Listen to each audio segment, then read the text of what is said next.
I have to warn you now, there will be spoilers ahead. My micro mechanism thanks you, my computer tapes thank you, and I thank you. Danger, Will Robinson. Danger.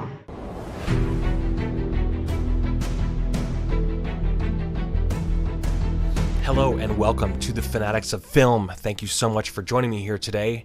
Happy holidays to you all. While discussing the possibilities of ever leaving Earth, Will exclaims that people have grown through their trials, saying that they have become better through their struggles, learning and growing. He says everyone is better now. He attributes his new courage to his encounters with the robot and then enters a nature versus nurture debate with Maureen, his mother, as she resolves that he is just growing up. I personally think that it's partly both, that he expresses gratitude for the robot, and then he has helped him grow, and the robot has helped him grow and learn, becoming better. This is part of the beauty of growing up and learning. It is recognizing where these experiences, actions, and reactions and contributions originated. In this confusion created by the contaminants, they have created an antidote but are unable to combat it effectively. Dr. Smith quickly deduces that they are alone in their own debacle, and they are now isolated with no one in the entire ship who cares directly for any of them, reinforcing family and how important it can be, especially in life-threatening situations. Once again, realizing now after speaking with Don West, they realize that they are probably going to blow them out of the ship. Don exposes himself as a smuggler to get them into an oversized cooler. The security perimeter fluctuation is a sudden eye-opener to their own possible sudden demise at the paws of these monsters, and suddenly we are surprised by the awesome loyal friendship of the robot saving them all. Penny convinces Dr. Smith to do a good deed, to convince our claustrophobic teacher to face his fears, convinces her to be a real doctor in this case. The explosion takes place, and they are propelled out into the cold, dark space, and we are living it with them, breathing it with them. This was done incredibly well, as we feel the cold through their facial expressions, and there was a leaf that freezes there in the moment while they're in there, and which was kind of random. Like, it made me think of the kelp. Just for the moment, it reminded me of that. The leaf that aided Dr. Smith's escape, but only for the moment. The overwhelming emotion that follows is incredible. The power of heroism. That same power that perhaps a firefighter might feel when he or she rescues someone in need. This was unbelievable. This was emotionally powerful and pushed Penny's character into a new realm. This episode really propelled her character forward as she wept in Don's arms with explosive gratitude. This scene was extraordinary. As the robot shows Will his memories displayed on the wall that we created, I am reminded of the incredible friendship that was displayed in the movie Enemy Mine. If you haven't seen that, it's a great film. An incredible science fiction film that had started out about warfare, about two sides of a war, but soon developed into a character-driven film that was about the beauty and importance of friendship.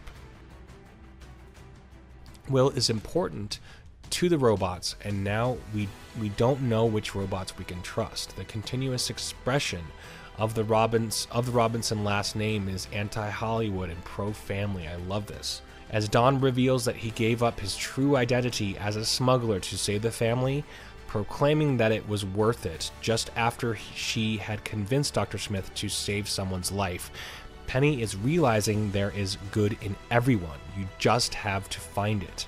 That is her superpower now. Here we are, episode 7, Evolution. This episode starts to dive into the possibilities of the robot becoming unpredictable and Ben Adler's mission to create that narrative or expose it. Will's desire to tame this robot is relentless and infectious, teaching the robot that the horse is grateful for its captivity. The robot seems clunky in its understanding, seems mournful for its enemy, and Maureen talks about special relationships and how they are often considered to be a threat. They discovered that there was an audio signal that stopped all traffic to and from the Resolute. John turns to Dr. Smith for help with espionage. The stampede is created, and there is an incredible emotional moment created when the robot saves the horse's life. This was actually a great moment. It was wonderful to see because he had just met it, and it's like this robot is understanding friendship. It's just wonderful. Ben Adler oversimplifies the robot into being just a killer with sugar coating, insisting that they aren't alive and don't understand life. I see them as a hybrid. I see them as living robots that can be creative and peaceful, able to learn and grow. It was surprising to see that John has a record and that he is trusting Smith. They discover that there has been a multiple alien ship transmission sent, which suggests that there is a fleet of aliens on their way. The horse collapses, and the robot learns frustration and mourning as he witnesses the horse's death. As Ben Adler witnesses this bizarre thing that he doesn't think possible, perhaps he is being swayed a little into believing that the alien robot is capable of more than just killing. Maureen exclaims that the robot is grieving. He's grieving. Smith commits espionage, and now the Resolute is planning on abandoning the hundreds of people who are still on the planet. Now there is a big oh crap moment here. The robot is realizing that he is the horse, and the Resolute is the buggy. He is being given the horse bit to be tamed and made to do it. So at least that's the way I interpreted it. I don't know. What did you think of that? He sees the metaphor there. He sees himself as the horse being put a bit in his mouth or whatever.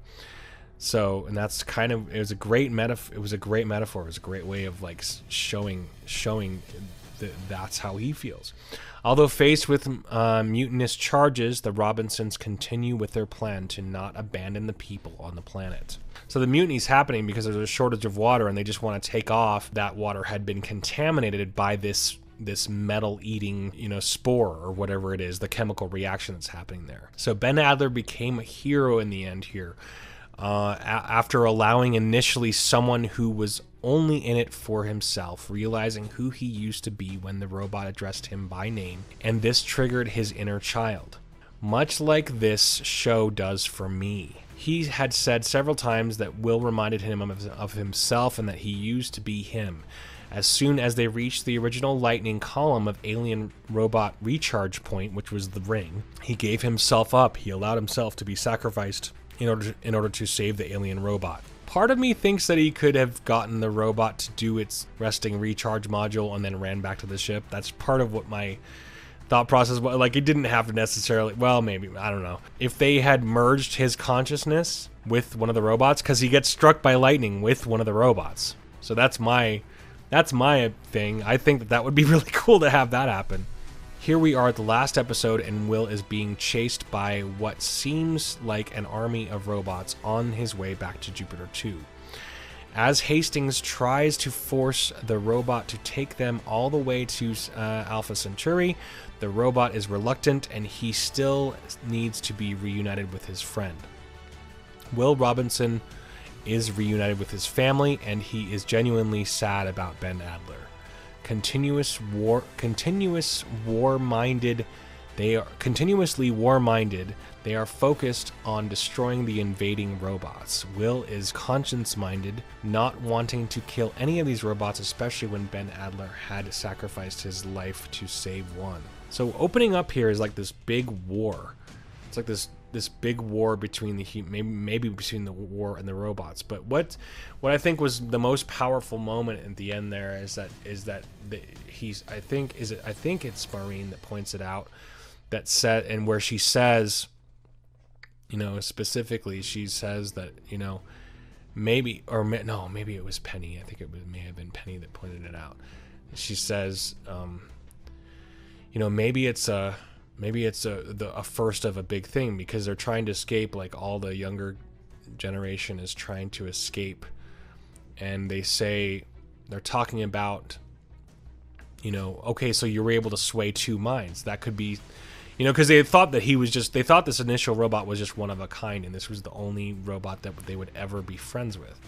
And so I think that is an interesting exposition in the sense that we have You know, Will being this. I mean, he ends up being a Neo character. It was a reminiscent of the Neo moment in the Matrix, in the sense that he has some sort of effect on him. Like, they all knew who he was. So there's that moment where he literally puts his hand out and they all say his name. So there's definitely like a collective consciousness, maybe or maybe do they travel through the lightning? I'm not sure. There's a lot of stuff going on there that we don't know yet. I mean, it's like a bunch of robots popped up out of the ring. So I guess maybe the lightning just awakened them all, or maybe Scarecrow awakened all the other robots. What do you think about that? I'm wondering about what happened there. Like what awakened all those robots, and it's kind of a crazy thing because they went all their way out there just to save this one robot, and then they end up having to turn tail and get the hell out of there, and it's like this weird cycle of events that leads them to where they are. And it's bizarre that the initial robot, the robot, ends up staying with them after he went. I mean, he wants to save his race, his friends, but anyway, that was just a bizarre moment to think about, because the way it ends up there is really weird. I don't know. What are your thoughts on this? This season was pretty badass. It was pretty fun. I enjoyed it a lot.